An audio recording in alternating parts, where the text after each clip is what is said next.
Okay, buterevu nkwaniriza nate ku Focus TV balinyo kuberanga olaba balinyo kuberanga ogoberera amawulire agessanyu eri abo maybe abalopa omusango era amawulire agessanyu eri abo abadde beteekera nga banoonya akalulu kaweffe mu Busiro East gasanyusa eri gwe eyaloopa twagala tulabe mu video yaffe eno tugeraageranye kiki ekyo oba oli awo ekiyinza okuba nga kiri ku sayidi y'abantu bataano naddala oluvannyuma lw'omusango guno ogwa Walukagga okubeera nga gumukubye oba awanguddwa abamuloopa.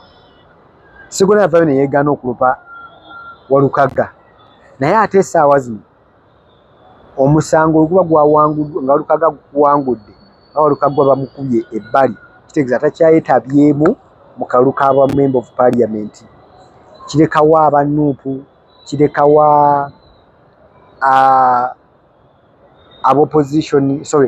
opponent be kirekawa Essiga Eddamuzi kirekawa isi byonna tugenda kuba tukuba mu torch tulabe kiki ky'oba oli awo kiwandyagadde okubeera ng'omanya ku musango guno ddala Walukagga oluvannyuma lw'omugaana okugenda okwesimbawo ku ntebe eya Member of Parliament. Walukagga ono tukujjukiza nti abadde meeya owa Kyengera omwaka 2026 era abadde ku tikiti ya NUP.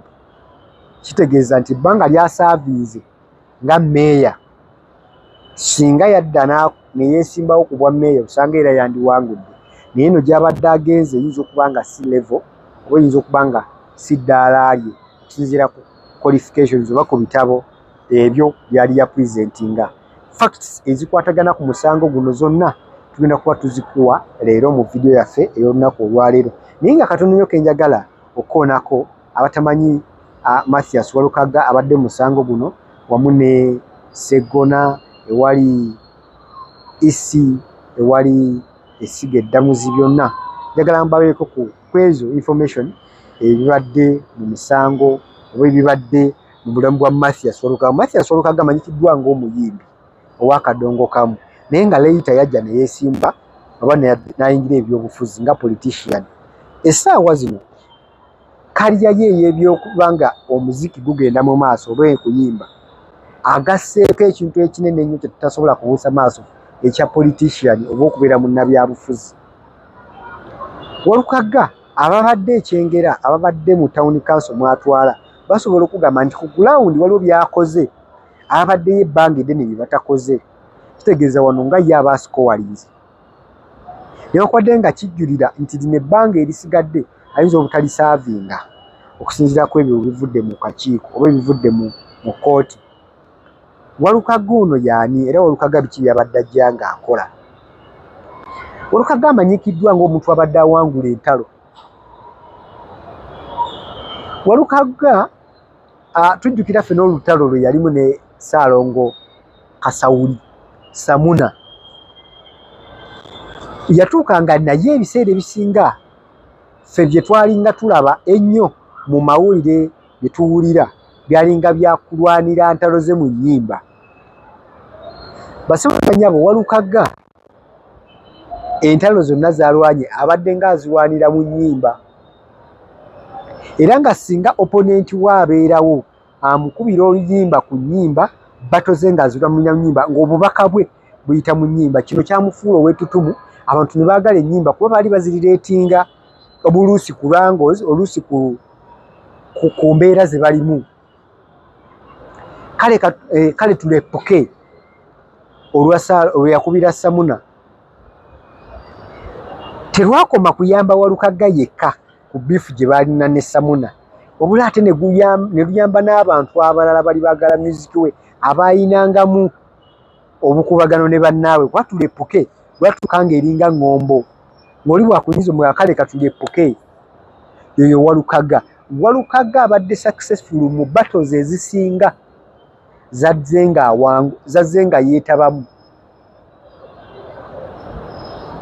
Bassebo ne bannyabo olwo olw'ebizigo kigambibwa mbu simanyi oba gwe kikyolaba mu community yo olw'ebizigo yatuuka ne kampuni neggalawo simanyi oba yeri brandinga nekolayo ekintu ekirala ekyefaananyiriza kiri naye kigambibwa mbu ebyo byonna byava ku maanyi oba Walukaga amaanyi ge naddala mu buyiiya bwe obw'ennyimba ng'asobola okutigana n'abbiisanya naawe mu nnyimba ate oba oli awo n'atuukiriza batozi ze nga bwe zirina okubeera.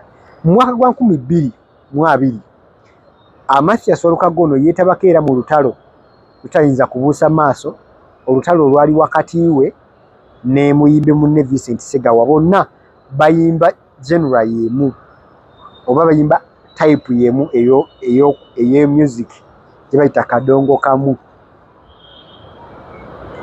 Ekyabatabula kiyinza okubeera nga si kintu kyamaanyi naye ng'ate kyaviiramu ddala olutalo sinzigwa era yabaawo n'okuwaanyisiganya ebigambo mu nnyimba. Mathias Walukaga yalinga anenya oba yanenya omukulu Vincent Ssegawa olw'ebyo bye yali akoze ng'asiraamuse. Vincent Ssegawa agenda okusiraamuka Mathias Walukaga agamba nti ekyamusiraamula kwe kulaba nga amaze okugwa musicale ng'agudde nga takyalinawo ndongo n'asiraamuka okufuna relevance emukomyawo mu kuyimba ekomyawo mu bantu abantu okumuwuliriza oba okumugoberera era ekyo kye yakulembeza n'agamba nti gwe okikoze naye obadde oyagala comeback.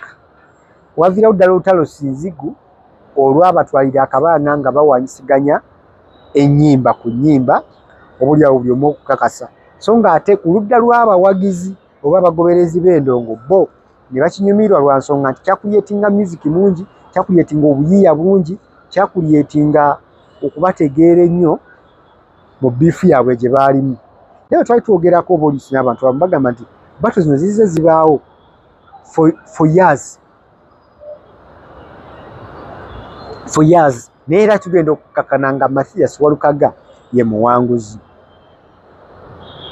Lwaki? Nti ye abadde alina eyo favor ey'okujja ng'awangula ebintu eby'enjawulo bye yeetabamu kimufuula ow'enkizo kimufuula omusukkulumu oba asukkulumye ku balala.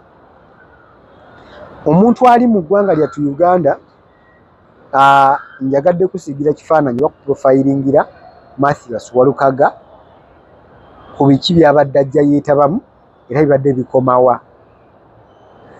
Emabegako awo waliwo ennyimba ze twawuliranga ezaali successful mu biseera nga waliwo ezigaanya oba waliwo abayimbi abayimba ne bigaana.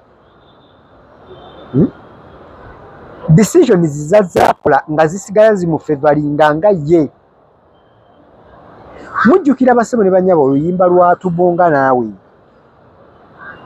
lwatwala abayimbi bonna abaali baliko ebiseera ebyo Walukaga yali omu ku abo n'agaana okugenda okupafominga kumba ate decision egyali mu kukola okusalawo kwali mu kukola ebiseera ebyo okujja muyibaako we mumuteeka mu myaka kati nga 10 mu maaso.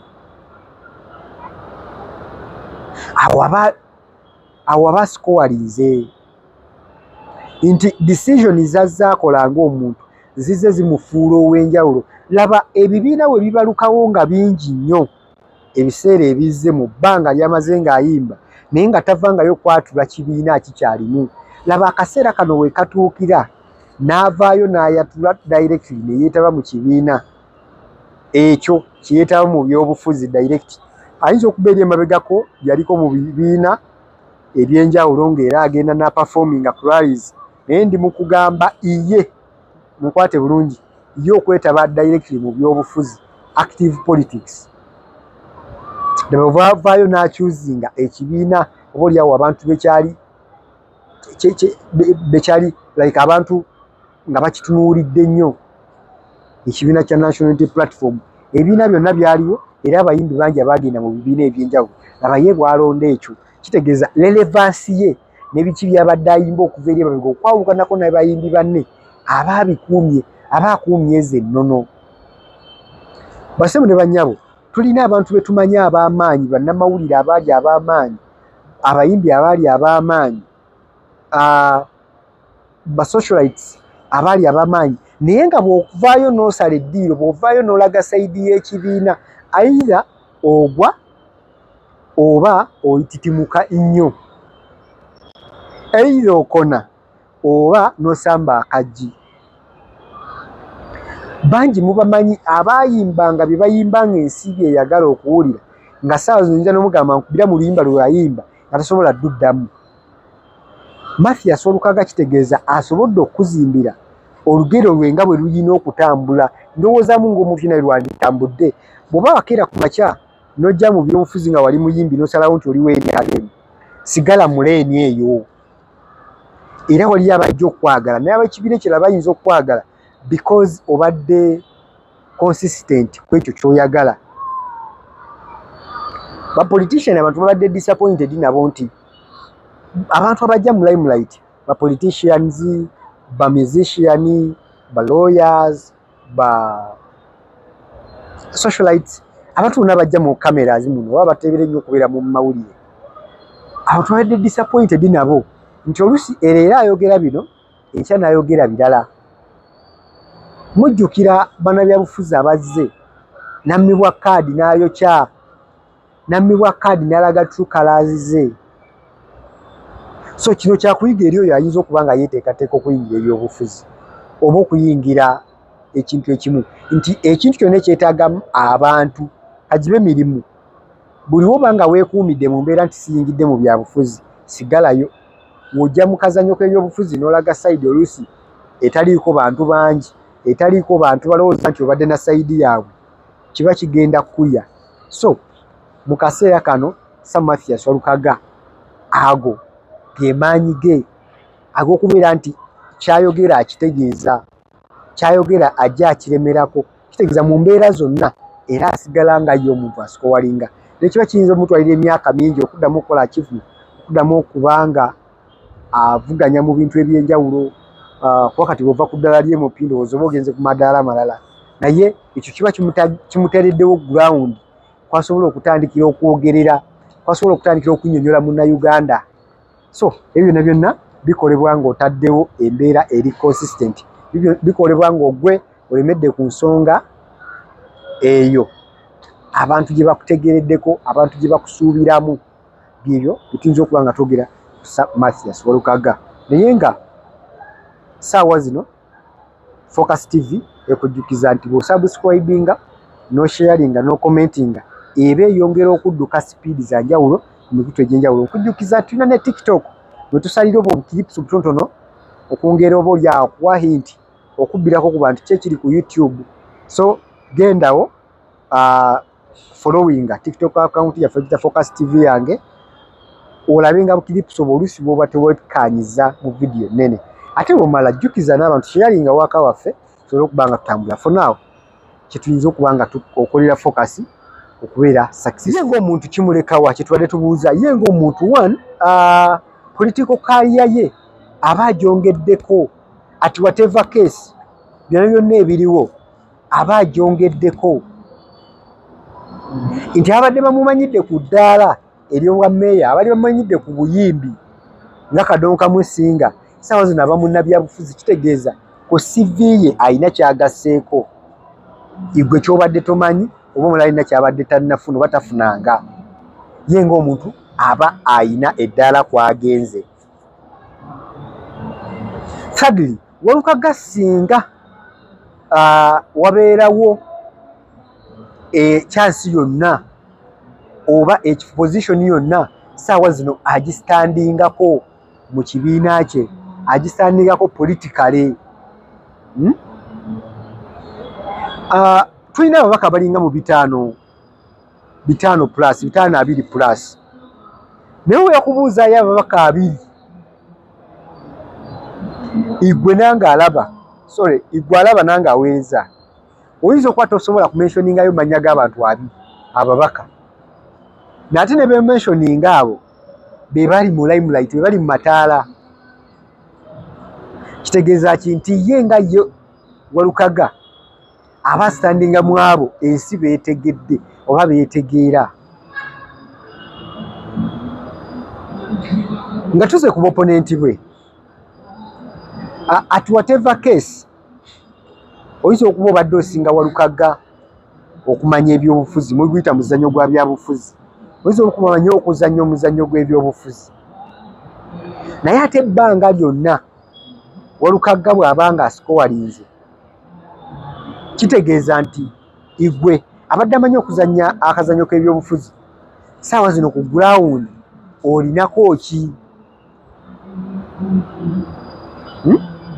Saawa zino ku ground olinako ki? Era kikyogenda okugamba abantu kati Collede Wave yalaga dda side ge bayita amasannyalaze gaalaga dda side wa Munnayuganda waalina otunula era gwe avaayo n'ojaganya oba yajaganya nga Walukaga bamututte mu kooti n'ogamba ng'ekibiina kikwenda osinze njogera ku mwami Emmanuel Magola igwe oba osigala wa?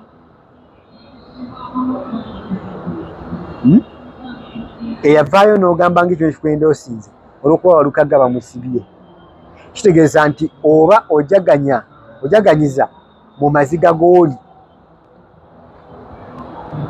Basebo ne bannyabo tujjukire nti abalonzi bano abalonda tebalonda because nti oli over qualified oba olina ebiwandiiko bingi balonze abalina ebiwandiiko ebbanga ddene tebabasaavinze mu gavumenti gye bali mu kuvuganya oba gavumenti eriko opposition kati nti opposition nemubeera nga muteesa bulungi mutya omulonzi saawa zino atuuse ku seerigamba katwaleyo gundi anaatukolera n'omulonzi ne munnabyabufuzi byatandikoze naye kasita abanga abikola one ng'asobola okuzoganya ng'enjogera bwegamba second ng'asobola okutuusa ensonga mu bantu wali abawansi thirdly ng'asobola okubaako bya implement nga byakola ne birabwako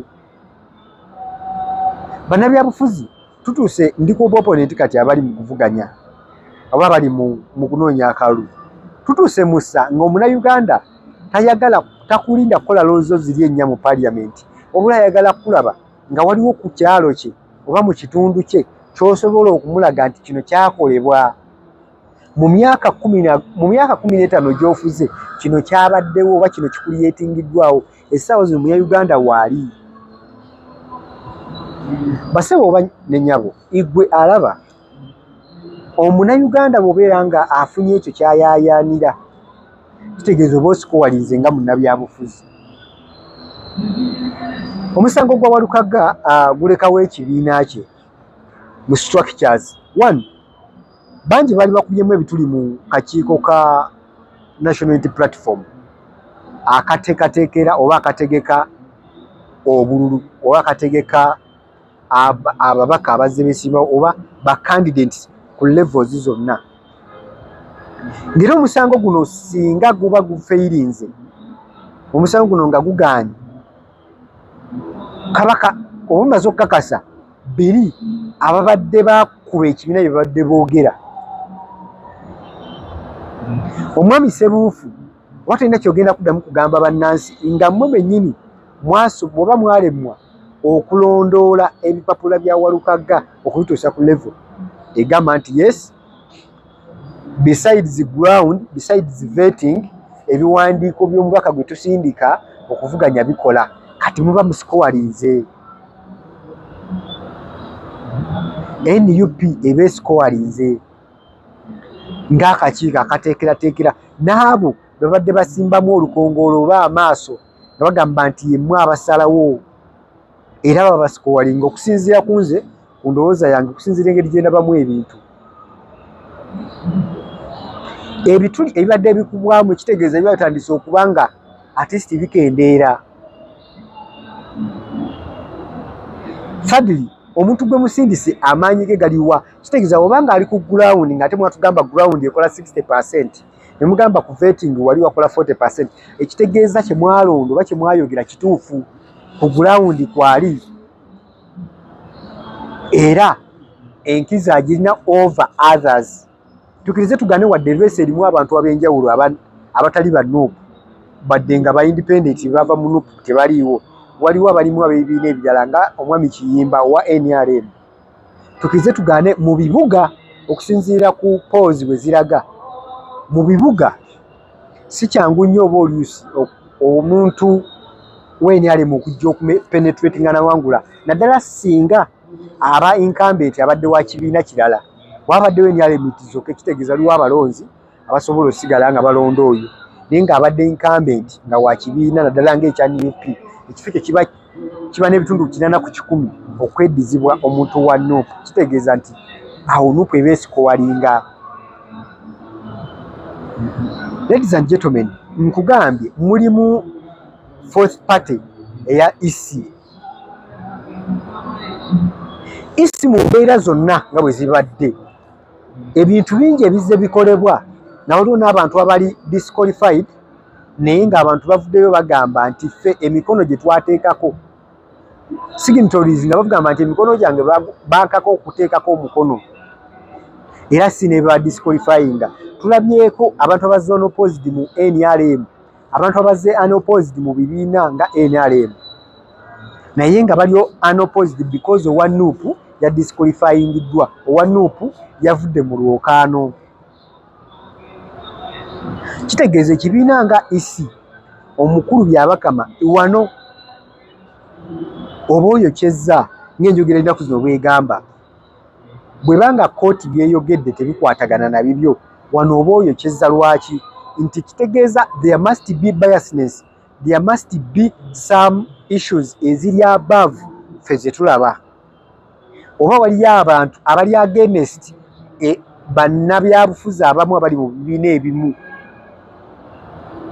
abakozesa ofiisi zammwe, abakozesa ofiisi z'ekibiina oba abakozesa ofiisi ez'abateekateeka akalulu. Kitegeeza nti bangi abadisqualifyingiddwa naye ng'ate babadde mu makubo matuufu. Kino kitegeeza nti bangi abaguliriddwa ssente, abangi abateekeddwako akazito ne bava mu lwokaano nga EC temukoze mulimu gwammwe, temukoze kimala.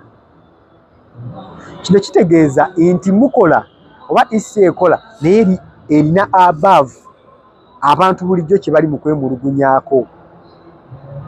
Era kino kiraga nti gwe EC wali woogenda kiyinza okuba ekizibu okumatiza munnayuganda naddala singa gino emiwaatwa bino ebituli ebibadde bikubwamu gino emisango bwe giti egizze giri against bala egizze gikuwangula because okuwangula kw'omuntu omu kusobola okutegeeza okuwangula kwe entire EC nga bweri. Omusango ogwali mu kooti gwe wagusala nga EC oba ekitongole ekitegeka ebyokulonda kitegeeza wano era oba oyo kya bannayuganda tulina okwerabira oba bamanyi okwerabira nti Uganda weetuuse, Uganda we tutambulira. Nze mpa ndowooza zange nti Uganda we tutambulira abantu ab'emyaka egitaalinga nnyo mu byabufuzi kati gyazuukuka era giri mu byabufuzi era gibigoberera bulungi nnyo. Later the days walinga tosobola kulaba muntu wa myaka 2 ng'ali mu byobufuzi oba ali mu politics amugoberera. Saawa zino bwagoberera nsonga ku nsonga, they can reason you out nsonga ku nsonga ku byobufuzi ekitaaliwo. EC essaawa zino muba mumaze okwerabisa nti n'enteekateeka oba oliawo ezigenda mu maaso ez'oku levels ez'enjawulo bayinza abantu obutabafunamu bwesige kimala. Emisango mingi eziroopwa nga giroopwa ku bantu ab'enjawulo era nga beekuusa ku biwandiiko. Naye kitegeeza ki nti omuntu waaviirayo n'aloopa ng'ate EC mutugamba ng'akakiiko mutugamba nti mutwala ebbanga ery'omwezi mulamba okukakasa candidacy oba okuvuganya kw'omuntu oyo aba yaleese ebiwandiiko bye. Ekitegeeza nti munnayuganda aba atandise okubuusabuusa okwekenneenya kuno kwe mugamba, okwekenneenya kuno okugambibwa nti akakiiko k'ebyokulonda katwala ebbanga nga keekenneenya ebyo candidate byaba presentinze. ekirala kitegeeza nti n'abantu betulonda waliwo abatalina qualifications enambulukufu gavumenti ze yateekawo naye nga bakulembedde ebbanga ddene nnyo nga bakulembedde ebisanja bingi nnyo olw'okuba tewali yabaloopa olw'okuba tewali yali amanyi biwandiiko byabwe bipapula bye biyimiridde. Abantu kitegeeza tulina ababaka bangi nga tebakolifayinga naye nga bali mu byabukulembeze era batukulembera okusinziira ku isi because waliwo ebiwandiiko bye baagala naye bw'abanga oli taloopye kitegeeza nti waliwo ebigenda okukolebwa bitambulire ddala mu mankwetu era oyo muntu abeere mubaka akulembere abantu ebbanga lyonna lyayagadde singa tewabaawo abuusa isi. Kitegeeza ebitongole tuddeyo ku nnono zaffe ku mirimu gyaffe tukole bye tulina okukola. Nno ekitongole ekiramuzi eno eba wiini ku ssaawa zino ekiriwo kitegeeza nti ng'ekitongole ekiramuzi muba mukoze kye mulina okukola. Basawo ne bannyabo tubaddeko mu ggwanga lino ng'abantu beebuuza ddala omuntu akyayinza okufuna obwenkanya mu bitongole ebiramuzi, omuntu akyayinza okufuna obwenkanya mu bitongole eby'ebyokwerinda naye essaawa zino mu kitongole ky'ebyobulamuzi oba ekitongole ekiramuzi eky'essiga eddamuzi muba musikowalinze kuba buli muntu abadde yeebuuza ki ekiddako banaakola kituufu banaakola amazima. Tukize tugaane the majority of the people balina sayidi kwe babeera newankubadde osobola okusalirawo minority oba abatono gye bagwa naye tukirize tugaane majority of the people balina iwa gye baba basimbye oba gye baba batunudde baba balina ensonga mpitirivu lwaki we batunudde baba balina ensonga ez'enjawulo lwaki bakola ekyo. Iso gwe munnabyabufuzi gwe munnayuganda agoberera ebyobufuzi igwe omuntu wa bulijjo atunulira ensonga eza bulijjo kitegeeza essiga eddamuzi liba lisikowalinga lwaki nti leero litunuddeko ku majority weeri. Tuli mu nsi ng'omuntu agamba nti omugagga tasinga musango. Abayimbi babiyimbako newankubadde ng'esaazi bayinza oba tebakyabiyimba newankubadde ng'oyinza omujjukiza oluyimba lwe yayimba n'atakola ki n'ataluyimba naye nga baaluyimba nti ensi mwe tuli oluusi bakulowooza nti omugagga tasinga musango. Lwaki? Nti oluusi waliwo abantu bye baba balowooza bye baba basuubidde okuva mu kitongole ekiramuzi ne bitavaayo. Saa zino bwe waba waliwo obwenkanya nga buno ekitegeeza omuntu oyo abaasa ng'ekitongole kiba kisikowalinze muba muzza emitima gy'abantu okubalaga nti musobola okusitandinga on one word okubalaga nti musobola okusitandinga ku kigambo kyammwe. So bino byonna tukimanyi bijja genda mu maaso era bikyaliwo. Igwe olaba Focus TV, thank you so much bali nnyo okubeera ng'olaba yeyo endowooza yange oba ku biki byentunuulidde. Oyinza okuba olina ey'enjawulo eyawukana n'eyange tujjaniriza, oyinza okuba olina kyoyagala okwobula comment section eramula olinnya abagenda mu comment section ne mubaako bye muteekamu. Mwebale nnyo abagenda ne mulayikinga ne musubscribinga kitegeeza nti oba oyongera okutufuula ab'amaanyi okubeera nga tuweereza. Nebaza buli muntu yenna asinzira waasinzidde okutuwa message ez'enjawulo. Nkujjukiza baganda baffe aba Focus Events Services bano nno baasalawo okuba nga bateekateeka emikolo. Bagamba nti bawe omukolo gwo bakukolere bino wammanga, bakuwe photography and videography, bakuwe entertainment, bakuwe juice, bakuwe cake, bakuwe decoration. Byonna babikuteekerateekera bulungi ng'omukolo gulina okutambula. Genda ku TikTok account bagiyita Focus Events Official olabe ebyo bye bazze bakola, olabe emikolo gye bazze beetabamu era kwe bali ku TikTok. Then ne baganda baffe aba Focus Farms and Chicken Supply bano batuyamba kuteekamu era nabo kasente kulaba nga tubaweereza emirundi mingi gye tujja wano mu maaso mu kamera ne tubaweereza. Kitegeeza nti batuyambako okutambula nammwe era banoonyeeko simu kwe ziri ku screen. Bano baasalawo okuweereza enkoko. Saazo tuli mu nnaku nkulu, it is a Christmas festive season. Genda obagezeeko bakuwe enkoko eri fresh ey'ennyama ennungi eteekebwateekebwa obulungi. Gw'ayagala okulunda oyagala akakoko akato era banoonyeeko babe nga bakuwa akakoko akato akalungi era kosobola okulunda n'ojjamu ssente. Akakoko akasobola okulunda ne katakukonaako ne katalwalalwala era banoonyeeko aba Focus Farms and Chicken Supply babe nga bakukolera omulimu ogwo. Tukumi wano for today. Congratulations abo abatuuse ku buwanguzi. Congratulations abo baawaaba emisango. Congratulations abadde batunuulira ensonga ez'enjawulo buli omu musiga mwagwa ye Uganda obuli awo erina okubeera. For now tukumi wano kadingane mu video yaffe eddako. Bye bye. Subscribing ku Focus TV yange. Bingi